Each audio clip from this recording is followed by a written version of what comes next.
There's a papyrus sitting in a museum in Cairo right now that no one outside of academic circles truly knows about. It is over 4,500 years old. It was written by a man named Merer. And in the neat, careful strokes of ancient hieroglyphic script, it describes in precise, daily detail exactly how the Great Pyramid of Giza was built, not in theory, not in myth, but in the kind of mundane administrative language you would use to fill out a work log. Wake up, load the boats, carry the stones, rest, do it again tomorrow. And yet, somehow, this document, arguably the most important archaeological find of the last 100 years when it comes to understanding the ancient world, never made it into the conversation that most people are having about the pyramids. The conversation most people are having is the wrong one. It is a conversation about aliens, about lost civilizations, about suppressed knowledge and ancient machines and mysterious forces that modern science cannot explain. And here is the uncomfortable truth about all of those conversations. They are comfortable. They are comfortable because they let us off the hook. They let us say the pyramids are impossible, which means we do not have to sit with the far more extraordinary and far more demanding reality, which is that human beings built them. Thousands of ordinary, breathing, tired, hungry, laughing, grieving human beings built the Great Pyramid of Giza with their hands and their minds, and a level of organizational genius that the modern world is only now beginning to fully appreciate. But the hieroglyphs tell a different story than the one we have been repeating to ourselves, and it is a story far stranger, far more complex, and far more impressive than anything the conspiracy theories have managed to produce. So let us go back to the beginning, not to speculation, not to YouTube videos made in someone's basement at 2 a.m. Let us go to the stone, let us go to the papyrus, let us go to the inscriptions cut into rock faces in the middle of the desert by men who were there. Let us follow the evidence the way water follows gravity, not where we want it to go, but where it naturally leads. In 2013, a joint team of French and Egyptian archaeologists was excavating an ancient harbor site on the Red Sea coast called Wadi al-Jarf.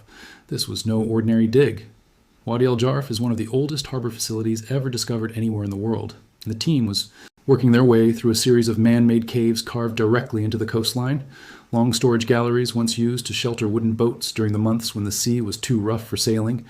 And deep inside those galleries, sealed inside limestone storage jars that had been stoppered and left and forgotten for 4,500 years, they found papyrus.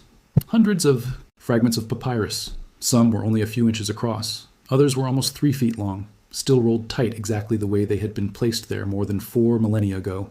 They had been waiting in the dark, in absolute silence, for someone to come and open them and read what was inside. When the team began piecing the fragments together and translating what was written on them, they realized almost immediately that they were holding something the world had never seen before. These were the oldest papyri ever discovered in Egypt, quite possibly the oldest papyri ever discovered anywhere on Earth.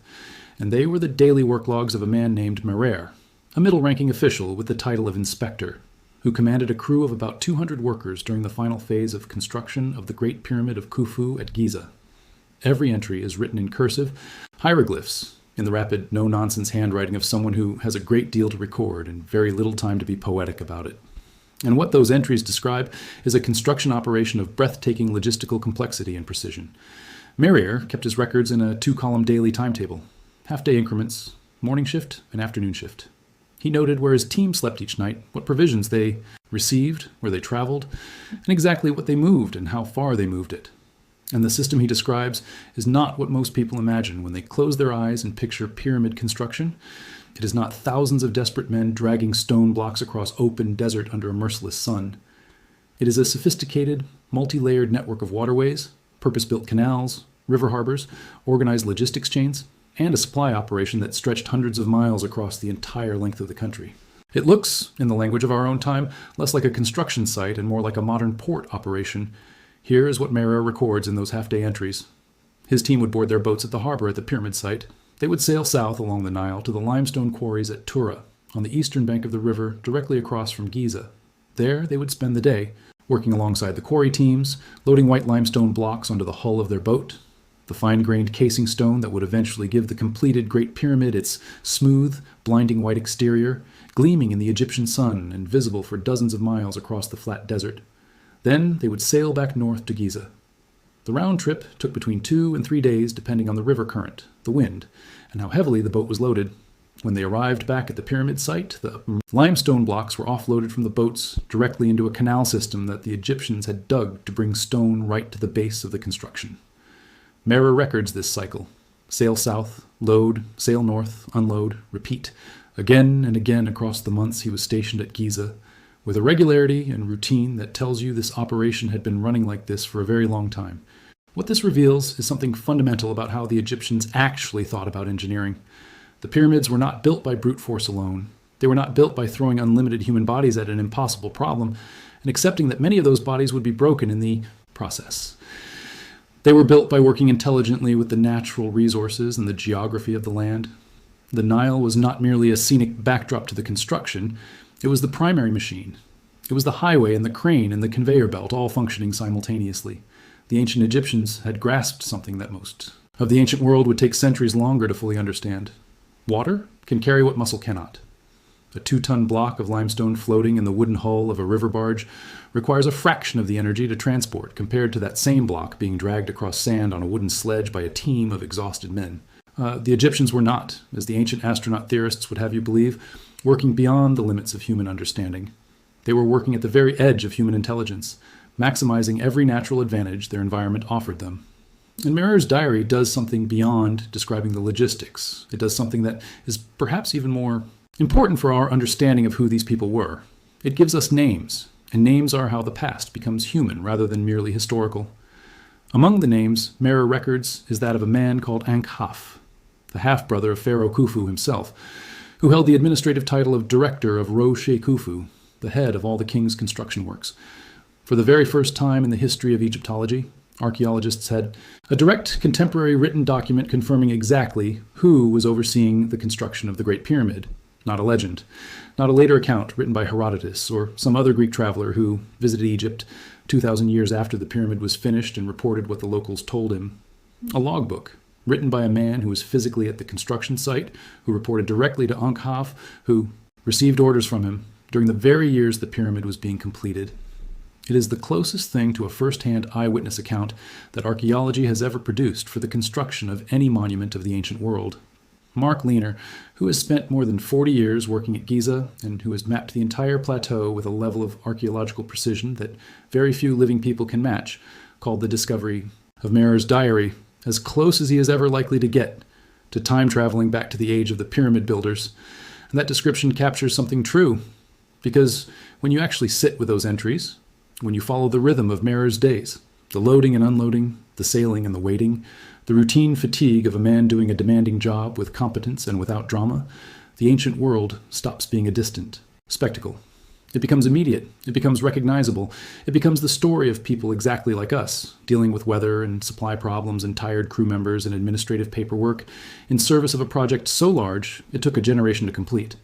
And that word, human, is the most important word in this entire conversation, because one of the most persistent and most damaging myths about the construction of the pyramids is the myth of the slave, the image that Hollywood burned into the collective imagination across most of the 20th century.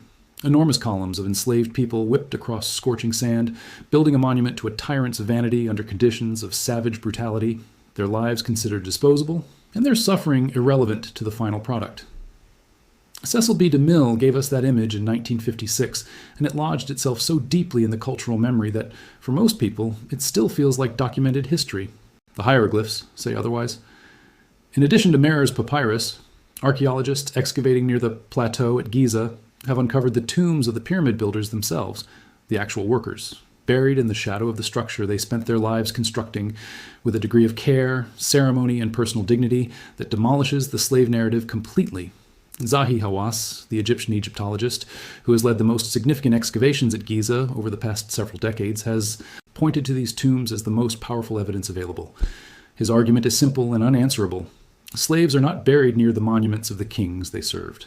Slaves are not given tombs. Slaves do not have their names inscribed on their tomb walls or statues made in their likeness or hieroglyphic titles carved beside their names for eternity. And the pyramid builders have all of these things. 21 distinct hieroglyphic professional titles have been found in the workers' tombs at Giza, titles like Overseer of the Side of the Pyramid, and Craftsman, and Inspector of Artisans, and Director of Workers. These are the titles of skilled, valued, recognized professionals operating within a complex organizational hierarchy. These are the titles of people who mattered. The physical remains of the workers' settlement near Giza make the same argument in a different language. What archaeologists found when they excavated the site was not a prison camp. It was a city. A real functioning permanent city built to house and support the pyramid workforce over the decades of construction. There were enormous industrial bakeries capable of producing thousands of loaves of bread every single day. There were breweries producing beer at scale because beer in ancient Egypt was a dietary staple and a caloric supplement, not a luxury. There were dormitories organized into work gang units, with the gangs rotating through in shifts so that the construction site was never understaffed. There were administrative warehouses where the rations were measured and distributed according to rank and role. And there were medical facilities where trained physicians treated the injuries that inevitably accumulate when human bodies work with heavy stone every day for years at a time. The skeletons found in the workers' cemetery tell the story of a medically supported workforce. There are healed fractures. There are bones that show evidence of surgical intervention. There are even cases of successful amputation where a worker lost a limb and survived for years afterward, the healed stump preserved in the clay of the desert. These were people who were cared for, not because of sentiment, but because skilled workers who could not be replaced were worth investing in. The engineering question, though, does not go away just because we know who built the pyramids. The question of how remains genuinely fascinating, and the hieroglyphs and inscriptions left behind by the builders themselves have given us more answers in the last decade than in any previous period of Egyptological research. In 2018, a team from the University of Liverpool made a discovery at the alabaster quarry of Hatnub, deep in the eastern desert of Egypt, that changed the way researchers think about ramp technology in the Old Kingdom. Hatnub was one of the important stone sources for pyramid construction, and its quarry walls are densely covered with inscriptions from multiple periods of Egyptian history, including inscriptions that date precisely to the reign of Khufu. Among the physical features of the quarry, the team documented a ramp system carved directly into the bedrock. And what made it remarkable was its gradient. The slope was steeper than 20%, far more aggressive than any ramp previously, associated with pyramid construction. Previous theoretical models had assumed ramps could not exceed about 10% slope without becoming impossible to use with ancient sledge technology. The Hatnub ramp demonstrated that assumption was wrong, but the ramp did not work alone. Carved into the rock on either side of the central ramp were regular rows of post holes. The sockets that once held the wooden posts of a rope and pulley system. Workers pulling from above through ropes looped around those posts could haul a loaded sledge up a very steep gradient with far less total effort than a large team pushing from behind on a shallow slope. And wet sand applied in front of the runners of the sledge reduced friction to the point where the stone seemed almost to float upward. The inscriptions at Hatnub are explicit about the dates and the context. This was not an experimental technique. It was routine practice during the construction of the Great Pyramid, refined and standardized to the point where it appeared in the administrative records as simply the way things were done. But ramps and sledges explain only part of the picture.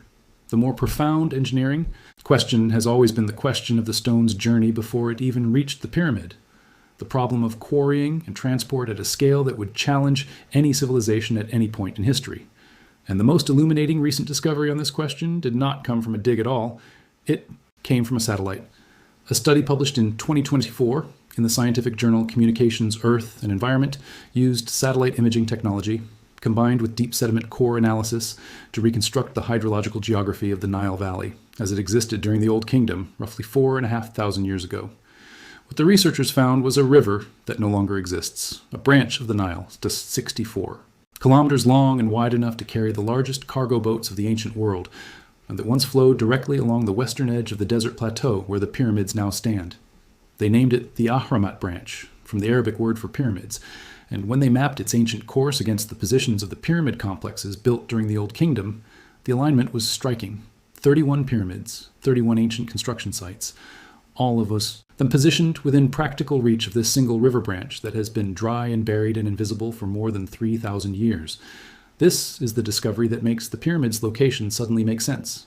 The Giza Plateau today sits in what appears to be an inhospitable strip of barren desert with no obvious geographical logic to the placement of enormous stone monuments there. But 4,500 years ago, the plateau sat on a navigable river. The granite used in the King's Chamber, quarried from the red granite formations at Aswan more than 800 kilometers to the south, did not travel overland. It traveled by boat along the Nile and into the Ahramat branch, directly to the foot of the construction site. The limestone casing blocks from Tura traveled the same way. The entire supply chain for the most ambitious construction project in the ancient world ran along water. The desert was not the obstacle that everyone assumed. The river was the solution. Now we move forward in time, because this story has a present tense as vivid and dramatic as its ancient past. The Great Pyramid of Khufu, as of 2025 and 2026, is still revealing itself, still yielding secrets, still confounding every generation of researchers who believed, with great confidence, that they had finally understood its internal structure completely. The Scan Pyramids Project, a scientific collaboration launched in 2015 and involving institutions from Egypt, France, Japan, and Canada, has spent the last decade applying a suite of non-invasive scanning technologies to the Giza pyramids, with results that have repeatedly rewritten what was thought to be settled knowledge: muon tomography, a technique that uses cosmic ray particles as a kind of natural X-ray, measuring how these particles are absorbed differently by solid stone versus empty air, has produced three-dimensional maps of the pyramid's interior that no previous method could have achieved without physically breaking through the stone. Ground-penetrating radar has added resolution and detail. Thermal scanning has identified temperature anomalies on the outer surface of the pyramid that correspond to structural features hidden beneath the casing layer. And increasingly, artificial intelligence is being applied to the resulting data to identify patterns and anomalies that would escape human analysis. In 2017, this technology revealed a large void above the Grand Gallery, an enormous empty space inside the pyramid whose purpose remains unknown and whose existence was entirely unsuspected before the scan was conducted. In 2023, a 9-meter corridor was discovered hidden just inside the north face of the pyramid, directly behind the entrance, a passage that had been sealed and forgotten since the 4th dynasty. Every scan has found something. Every something has led to the next question. And the next question, as of November 2025, has a very specific and very extraordinary answer, waiting behind a sealed door 30 meters inside a passageway that no human being has entered in 4,500 years. At the Sharjah International Book Fair in November 2025, Zahi Hawass announced that his team, using advanced scanning technologies and a new generation of autonomous robotic exploration systems, had identified and physically confirmed the location of a previously unknown corridor. Inside the Great Pyramid, 30 meters long, ending at a door. Robots too small for any human body had navigated through passages barely wide enough for their chassis, reached the door, documented it, and returned. The door is real. The corridor is real. And what lies behind the door has not. Ass has said the full announcement will come in 2026. He has said it will write a new chapter in the history of the pharaohs. He has declined to speculate publicly on what is there. But the context speaks for itself. Khufu's sarcophagus in the king's chamber was found empty. His mummy has never been recovered. No intact 4th dynasty royal burial has ever been found. The possibility that a sealed chamber untouched for 4,500 years lies at the end of that corridor is not a fantasy. It is a reasonable scientific hypothesis, supported by physical evidence. If that chamber contains an intact royal burial, it will be the greatest single archaeological discovery in human history. It will be the moment the hieroglyphs finally tell us the last thing they have been keeping: quiet. And that is the real lesson written into every inscription, every tomb wall, every papyrus fragment recovered from every cave and quarry and abandoned harbor along the Nile. The pyramid was not built by gods or aliens or forces beyond human comprehension. It was built by people with names and titles and work logs and medical records and professional pride. People who called their work gangs friends of Khufu and drunkards of Menkaure. People who sailed the same river every day for months and wrote down what they loaded and where they slept and who they answered to. People who understood, in some way that we are still trying to fully grasp, that the most powerful thing any civilization can do is build something honest enough and strong enough and true enough to outlast the people who made it. The pyramid has outlasted everything. It is still here. The door is still closed. And the hieroglyphs, patient as stone, are still waiting for us to finish reading them. The question that serious researchers have been wrestling with for decades, the one that does not get asked enough in the popular conversation about pyramids, is not whether they were built by human beings. That question was answered definitively by the hieroglyphs long before Merer's diary was found. The question worth asking is, what kind of society can mobilize at this scale, sustain that mobilization across multiple decades, and do so with a level of voluntary civic participation that left the participants proud enough of their contribution to inscribe their professional titles on their own tomb walls and ask to be buried in the shadow of what they built? The answer, the archaeology gives us, is a society that had developed something genuinely remarkable. Not just technical skill, though the technical skill is breathtaking. Not just organizational capacity, though the organizational capacity rivals anything produced by any civilization for the next 2,000 years. What the Old Kingdom Egyptians had developed was a shared understanding of what the pyramid was for and why it mattered enough to dedicate a national workforce to building it for a generation at a time. The pyramid was not simply a tomb. That framing, which we inherited partly from later ancient sources and partly from our own cultural assumptions, reduces something vast and complex to a single function. For the ancient Egyptians of the 4th dynasty, the pyramid was the mechanism by which the pharaoh was transformed into a god after death, by which the king crossed the boundary between the human world and the divine one and took his place among the eternal forces that governed the cosmos. This was not metaphor for them, it was literal. The precision of the pyramid's alignment with the stars, the carefully calculated angles of its internal shafts pointing toward specific celestial positions, the astronomical exactness of its orientation to the cardinal directions, all of this was functional, not decorative. The pyramid was a machine built to a divine specification, and every person who worked on it was participating in something that had cosmic significance. That is why the workers named their gangs with such pride. That is why they asked to be buried near it. That is why Merer kept such careful records of every stone moved and every journey taken. Because the records were evidence of participation in something sacred, something permanent, something that would still be standing when every other mark left by any of them had long since disappeared. And they were right. The pyramid is still standing. Merer's papyrus, sealed in its limestone jar, survived 45 centuries. The gang names scratched into the tomb walls have outlasted empires that rose and fell after the last stone was set into place. The hieroglyphs kept their promises.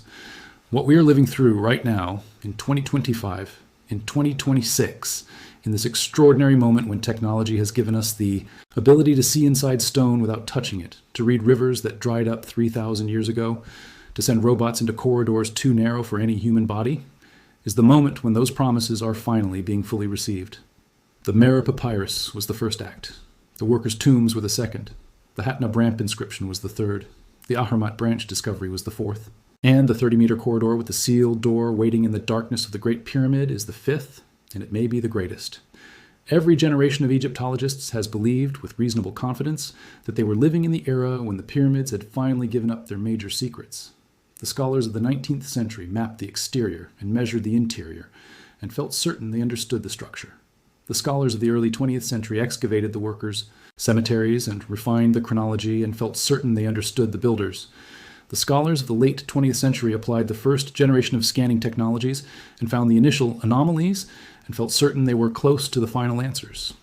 And each time, the pyramid had more to say. Each time, the next discovery was larger and stranger and more significant than the one before it. There is every reason to believe, based on everything we know right now, that the discovery waiting behind the sealed door in that 30-meter corridor will be larger and stranger and more significant than everything that has come before it. Hawass chose his words at the Sharjah Book Fair with the care of a man who has spent a lifetime in the public arena and who understands exactly what it means to make a promise to the world. He said the discovery will write a new chapter in the history of the pharaohs. He did not say it will add a footnote. He did not say it will refine our existing understanding. He said it will write a new chapter. And Zahi Hawass, whatever one thinks of his style or his politics, or his long campaign to repatriate Egyptian artifacts from foreign museums, has spent 50 years working at Giza.